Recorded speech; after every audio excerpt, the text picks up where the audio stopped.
आज एक सांसद जो अपने पद की गरिमा के बिना अपने आचरण में व्यस्त रहती थी, उनको एक्सपेल करा गया।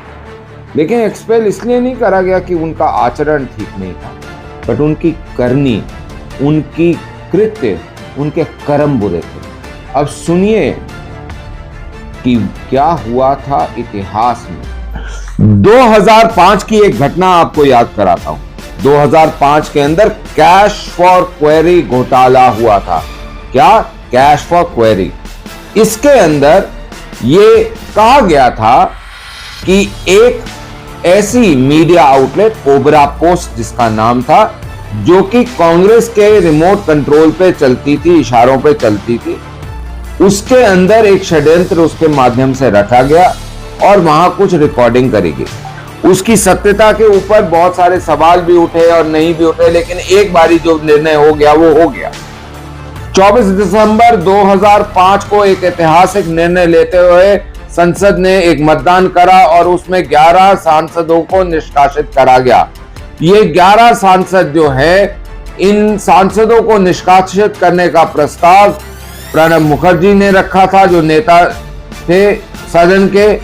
और उनको जब मनमोहन सिंह ने ये राज्यसभा में प्रस्ताव रखा और लोकसभा के अंदर प्रणब मुखर्जी ने रखा, तो उस समय निष्कासित किए गए थे जी महाजन, छत्रपाल सिंह लोधा भाजपा के, अन्ना साहब, एमके पाटिल, मनोज कुमार रजदा के, चंद्र प्रताप सिंह भाजपा के, राम सेवक सिंह कांग्रेस के, नरेंद्र कुमार कुशवाहा बसपा के, प्रदीप गांधी भाजपा के, सुरेश चंदेल भाजपा के, लाला चंद कोल बसपा के और राजा रामपाल बसपा के।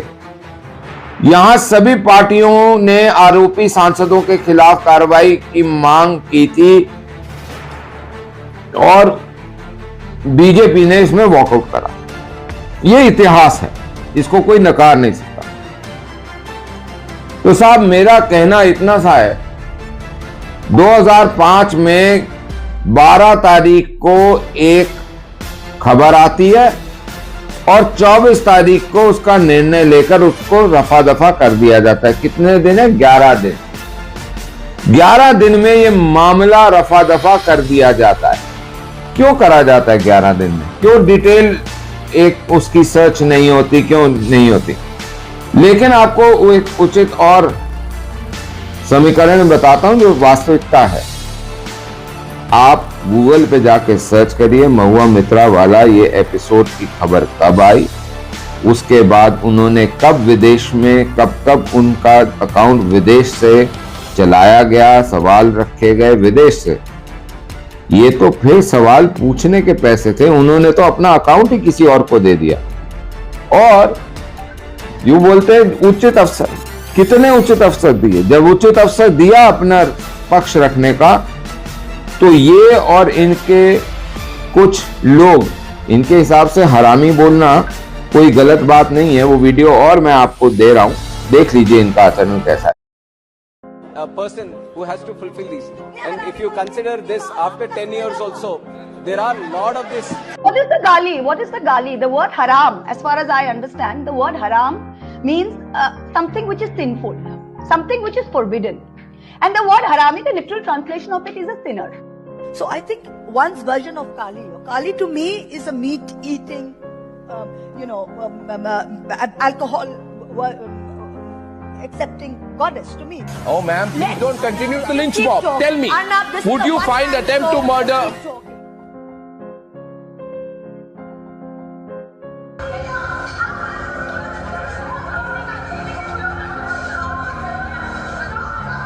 And one pitbull, Jharkhandi pitbull, has been assigned by the BJP to go after me. I don't need Mamata Banerjee to fight this fight. Shrimati महुआ मित्रा का आचरण अनैतिक और संसद सदस्य के रूप में अशोभनीय है और इस कारण उनको लोकसभा सदस्य बने रहना उपयुक्त नहीं होगा। Everyone is asking, who is behind Mahua? Every day the fake news brigade, the Chatti brigade floats new theories. Is it an American investment bank? Is it Ambani? Is it China? Nobody is behind Mahua. Mahua is behind the truth. लेकिन इनके और इनके कुछ दोस्त अपने आप को संयमित नहीं रख सके, कमेटी का आंसर नहीं देने को तैयार थे। इनको बचाने के लिए वो लोग लड़ने शुरू हो गए और वहां से ये निकल गए। आपको जवाब देते हुए क्या परेशानी थी? परेशानी ये थी कि सत्य और सत्यापन होना आपके लिए हानिकारक था। तो ये जो संजय सिंह, महुआ मित्रा और ये दिल्ली का जो मुख्यमंत्री है, ये ऐसे लोग हैं जिनको जो शालीनता एक व्यक्ति में होनी चाहिए, सांसद होने में, मंत्री होने में, किसी पार्टी का बड़ा पदाधिकारी होने में, मुख्यमंत्री होने में, वो इनमें है नहीं, ना शायद कभी आ सकती है। परवरिश का शायद दिक्कत होगी, इनके गुरु जो हों उन्होंने ठीक तरीके से सिखाया नहीं। विषय आपके पास है, इतिहास आपके पास है, निर्णय आपका। अगर आपको ये वीडियो पसंद आई हो तो इसको जरूर लाइक करें, इसको शेयर करें, इस चैनल को सब्सक्राइब करें।